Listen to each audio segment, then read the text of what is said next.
আগামীকাল 25 আগস্ট রোজ মঙ্গলবার মোল্লারহাট উপজেলার দাঁড়িয়ালা হাইস্কুল মাঠে ষাঁড়ের লড়াইয়ের ব্যবস্থা করা হচ্ছে।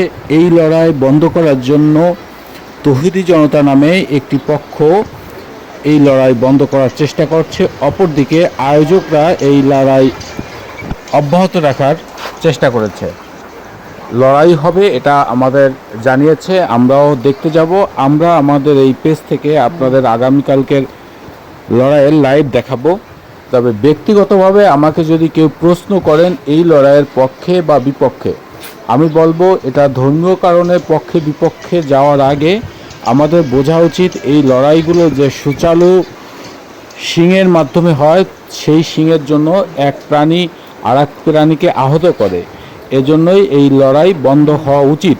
আর যদি লড়াই হতে হয় অবশ্যই ষাঁড়গুলোর শিং কেটে ভুতা করে এরপরে লড়াই হওয়া যেতে পারে। তাছাড়া লড়াই না হওয়াটাই আমার ব্যক্তিগত মতামত। তবে সেটা ধর্মীয় কারণ দেখায় যখন করা হয় তখন এখানে প্রশ্ন থেকেই যায় যে অন্যরা তাহলে কি করবে।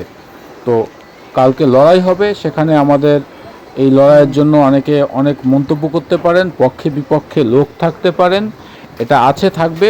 তবে যারা লড়াই দেখতে চান তারা কালকে অবশ্যই দাঁড়িয়ালা মাঠে যাবেন অথবা আমাদের পেজের সাথে যুক্ত থাকবেন। তবে এক কথায় এই আঘাত থেকে রক্ষা করার জন্য লড়াই বন্ধ হওয়াটা ভালো। দাঁড়িয়ালা মাধ্যমিক বিদ্যালয়ের এই প্রস্তুতি মাঠ আমাদের জন্য ভিডিও করে পাঠিয়েছেন খুলনা বুলফাইটার নামে একটি পেজ।